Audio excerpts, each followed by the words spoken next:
القاهرة إلى ربات البيوت. السلام عليكم ورحمة الله وبركاته. ازيكم يا حبايبي؟ عاملين ايه؟ يا رب تكونوا بأحسن صحة وأحسن حال. النهاردة بقى هنعمل مع بعض أفكار الفطار والعشاء بس لمدة أسبوع. طبعا ده كان تعليق جايلي على القناة، فأنا حبيت إن أنا أشاركه معاكم. هنجيب بقى الكراسة بتاعتنا اللي احنا بنتفائل بيها، وهنحط بقى الورقة دي. انتوا عارفين طبعا إن أنا لازم أكتب الحاجة في ورقة قبل ما أعملها. دلوقتي احنا عندنا الاول بس اللي كانت بعتلي كومنت عايزه تعرف فطار وعشاء وممكن التكلفه بتاعتهم كمان، ونعمل لها التكلفه بتاعتهم. بصوا بقى، تعالوا معايا كده حبايبي. احنا اول حاجه ده جدول للاسبوع بتاعنا اللي هو 7 ايام. خلاص، هنعمل بتكلفه قد ايه، او هيبقى المفروض ان احنا يبقى معانا كام فلوس. انا عاملاه في حدود 200 جنيه. خلاص، يبقى كده في طبعا الميزانيات اللي قبل كده شوفوها، اللي هي الغدا بس. اهي القطه جاتلي، تعالي يا نونو، بعيد عن الكام. بصوا بقى، دلوقتي احنا كل اللي هنعمله، مش يا نونو، دلوقتي كل اللي احنا هنعمله ان احنا هنعمل الاكل ده. معلش قطتي ما بتسيبنيش في اي حاجه، هي بتحب تقعد معايا في كل حته. دلوقتي احنا هنعمل مع بعض الفطار والعشاء دوت بحاجات خفيفة من البيت، وعشان خاطر برضو تدبر معاكي. اول حاجة هنحتاجها يا اما كيلو دقيق. بصوا احنا هنعمل، انا بس هقول لكم الفطار اللي احنا هنجيبه ايه عشان خاطر تبقوا عاملين حسابكم. الجدول ده يا جماعه صوروه في الشاشه وصوروه خلوه عندكم، والله هيفرق معاكم. الجداول اللي انا بنزلها او الميزانيات دي كويسه جدا لاي ست بيت عايزه تنظم حياتها. هتقولوا طب الجداول دي انا والله كمان بستفاد منها، وعلى طول بحط الجدول قدامي عشان اشوف هعمل ايه النهارده بدل ما تقعدي تفكري. وطبعا في افكار تانية جايه جديده ان شاء الله باذن الله. لو عجبك بقى الفيديوهات دي يا ريت تدوسي على اللايك، وكمان تشتركي في القناه وتفعلي الجرس. يلا بينا يا حبايبي بقى نشوف هنعمل ايه النهارده. السبت هنعمل فول زائد فلافل وجبنه وبيض، عشان دي انا عندي هنا اجازه الولاد سبت وجمعه، فاحنا بنتجمع يوم السبت ويوم الجمعه. وزي ما انتوا شايفين كده السبت والجمعه انا عاملاهم زي بعض. شوفي اجازتكم فين وتلموا واعملوا فول وفلافل وجبنه وبيض وكده، وحبشي للولاد.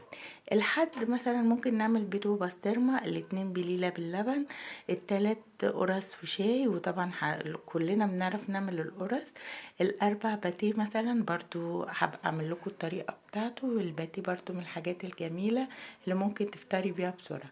الخميس شعريه ولبن، الجمعه نفس ما قلنا يوم السبت. العشاء بقى فطير برضو فيه كذا طريقة. ممكن تعمليه بالجلاش، او ممكن تعمليه كده عادي على الطاسة من فوق، برضو بيبقى جميل جدا. ولو عندك عسل اسود برضو بيبقى حلو.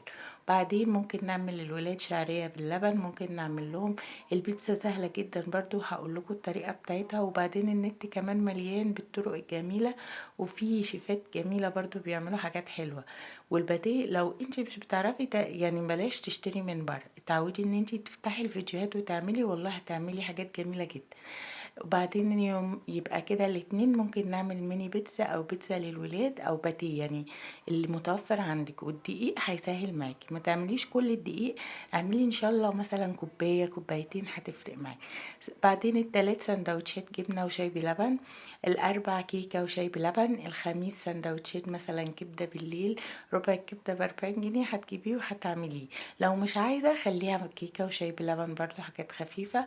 الجمعة برضو كيكة او باتيه او قرص اللي انت عايزاه وموجود في البيت ممكن تعملي. تعالوا بقى زي ما عودتكم، مش بنقول الجدول بس، بنقول التكلفة كمان.